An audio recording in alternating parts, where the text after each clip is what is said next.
Hello friends, garden and kitchen লাভার শেফালি চ্যানেলে সবাইকে স্বাগত জানাই। তো দেখুন, আমার এটা একটা গ্রাউন্ডের ফুল ফল এবং সবজির বাগান।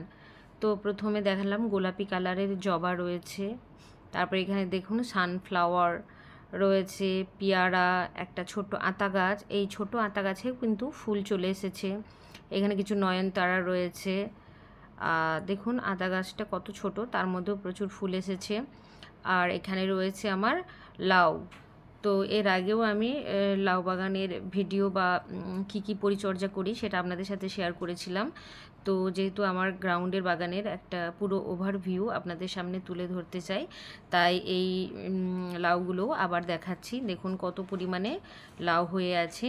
ছোট্ট একটু জায়গা, সেখানে একটা বীজ আমি বসিয়েছিলাম, তো সেখান থেকে গাছ হয়ে কত পরিমাণে লাউ হচ্ছে। এই লাউ গাছের মাচার তলাতে আমি রেখেছি চন্দ্রমল্লিকা গাছ, যেগুলো থেকে আমি পরবর্তীকালে কাটিং করে চারা করব। তো দেখুন এই ছোট্ট জায়গাটার মধ্যে লাউ গাছটা রয়েছে, আর লাউ গাছটার কত সুন্দর গ্রোথ দেখুন। এত পরিমাণে লাউ ধরে আছে, তারপরেও গাছের খুব সুন্দর গ্রোথ, তার মানে আরও প্রচুর পরিমাণে ফুল এবং ফল আসবে। দেখুন এটা সানফ্লাওয়ার, আর এখানে যে তারাগাঁদা, নয়নতারা, তারপরে এখানে রয়েছে একটা বস্তার মধ্যে নিম গাছ, আর এটাও রয়েছে সানফ্লাওয়ার। আমার অ্যারাবিয়ান খেজুরের গাছটা আমি গ্রাউন্ডে নিয়ে চলে এসেছি।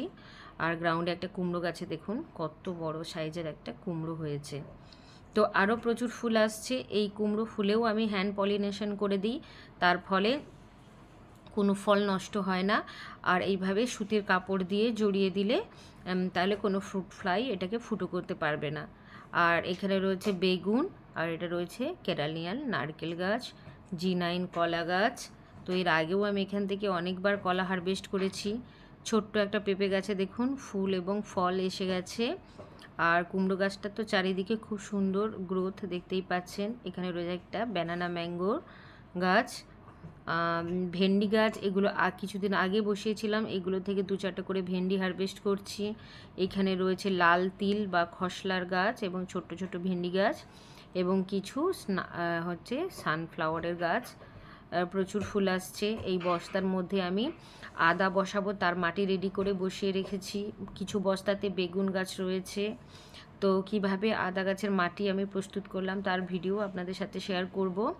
এখানে রয়েছে একটা ঝুমকো জবা, যদিও ফুলগুলো তুলে নেওয়া হয়েছে, প্রচুর পরিমাণে ফুল হয়। আর এটা রয়েছে 12 মাসি সজনে। এখানে রয়েছে কাঁঠাল, কালো জাম। আর এই বস্তাগুলোর মধ্যে আমি হলুদ, কচু এগুলো লাগাবো। এখানে দেখুন একটা সবুজ জামরুলের গাছ আছে। এই গরমে প্রচুর জামরুল ঝরে পড়েছে, 2-4টা জামরুল আছে। আর এখানে বেশ কিছু বেগুন গাছও রয়েছে। তো ছোট্ট জায়গার মধ্যে কিন্তু আমার প্রচুর পরিমাণে এখানে ফুল, ফল, সবজি গাছ রয়েছে।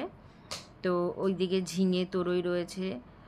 তো দেখুন G9 কলা গাছগুলো খুব সুন্দর, কিন্তু আবারও গ্রোথ নিচ্ছে। তো আবারও যখন এখানে কলা হবে আপনাদের সাথে শেয়ার করব। তো এইভাবে আপনারা ছোট্ট ফেলে রাখা গ্রাউন্ডের মধ্যেও খুব সুন্দরভাবে বাগান করে নিতে পারেন।